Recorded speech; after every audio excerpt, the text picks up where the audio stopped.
کھڑی زیر اور زیر پڑھ لی تھی، آگے ہم ان دونوں کو اکٹھا کر کے پڑھیں گے۔ زیر کو کرتے ہیں چھوٹا اور کھڑی زیر کو تھوڑا سا لمبا کرتے ہیں۔ پڑھنے کا طریقہ ایک ہی ہے، منہ کو نیچے کی طرف جھکا کے اور بریک کرنا۔ با زیر بی، با کھڑی زیر بی۔ کتنا فرق ہے، زیر کو کچھ لوگ کھڑی زیر جتنا لمبا کر دیتے ہیں اور اس کو چھوٹا کرنا اور کھڑی زیر کو لمبا۔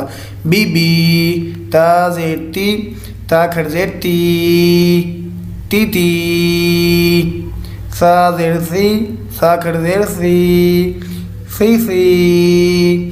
جیم زیر جی، جیم کھڑی زیر جی، جی جی۔ ہا زیر حی، ہا کھڑی زیر حی، حی حی۔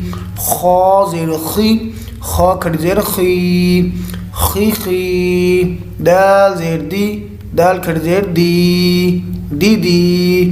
اسی طرح یہ سارے کرنے ہیں، اور جب آپ نے قرآن مجید عربی پڑھنی ہے تو زیر والے حرف کو کریں گے چھوٹا اور کھڑی زیر والے کو لمبا کریں گے۔ زبر والے حرف کو کریں گے چھوٹا اور کھڑی زبر والے حرف کو لمبا کریں گے۔ با زبر با، با کھڑی زبر با، با با۔ آگے ترجمے کا سبق ہے، آیت نمبر 7۔ خاتمہ مہر لگا دی اللہ، اللہ نے، علی قلوبہم، پہلے ہم کا ترجمہ کریں گے، ان قلوب قلب کی جمع ہے، دلوں، علی کا ترجمہ پر، ان کے دلوں پر، قاف یہاں پر موٹا کرنا ہے، قلوب، علی قلوبہم، ان کے دلوں پر مہر لگا دی اللہ، اللہ نے، ان کے دلوں پر، و اور علی کا ترجمہ ہم سے بعد کریں گے، سمعہم، ان کے ہم کا ترجمہ ان کے سمعہم کانوں، علی پر، اور ان کے کانوں پر، ان کے دلوں پر، ان کی سماعت پر، و علی اور ہم کا ترجمہ پہلے کریں گے، ابصارہم، اور ہم کا ترجمہ ان کی ابصاری آنکھوں، علی پر، ان کی آنکھوں پر، غشاوۃ آنکھوں ہو سکتا ہے، بصارت بھی ہو سکتا ہے، بھاری پردہ ہے، و اور لہم، ہم کا ترجمہ پہلے کریں گے، ان، لہم ان کے لیے، عذاب عذاب ہے، عظیم بہت بڑا۔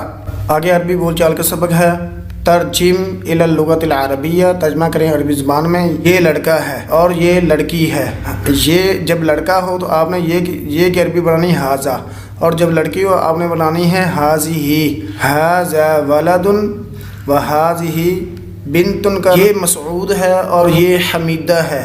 تو آپ نے یہ دیکھ لیا ہے کہ مذکر ہو، مرد کا نام ہو یا مرد والی چیز ہو، ھذا، یہ کا ترجمہ ہوگا ھذا، اگر عورت کے لیے ہو تو ترجمہ ہوگا ھذہ ہی، یہ مسعود ہے، ھذا مسعود و ھذہ حمیدہ، یو حمیدہ۔ مسعود کی عربی بنانی مسعود معلم، مسعود معلم، مسعود معلم، مسعود معلم ہے، بس اتنا۔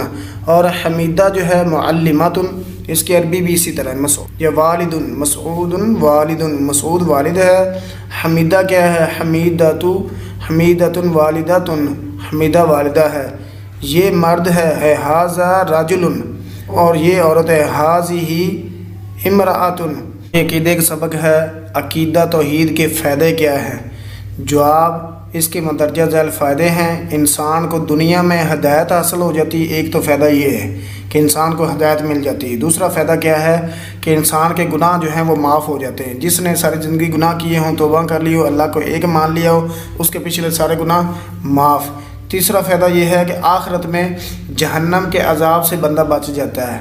تو یہ فوائد جو ہیں قرآن مجید کے اندر بھی آئے ہیں۔ اللہ تعالیٰ نے فرمایا الذین آمنوا ولم یلبسوا ایمانہم بظلم اولئک لہم الامن وہم مہتدون۔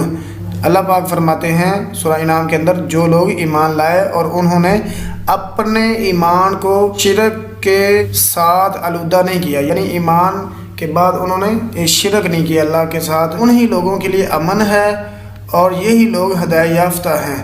جس بندے نے توحید کا اقرار کر لیا، توحید کے اوپر آ گیا، عقیدہ توحید مان لیا، توحید سے مراد کہ اللہ کو ایک ماننا ہے، اللہ کے علاوہ کوئی معبود نہیں ہے، ہر ایک معاملے کے اندر اللہ تعالیٰ کو ایک ماننا ہے۔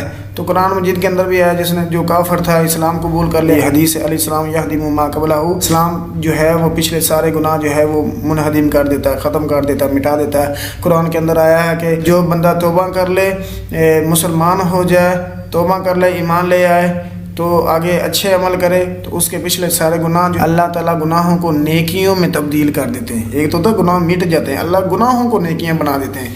تو توحید کے بڑے ہی فائدے ہیں. اللہ گناہوں سے بچا لیتا ہے، بربادی سے ایمان بھی بندے کا محفوظ ہو جاتا ہے اور عزتیں بھی محفوظ ہو جاتی ہیں.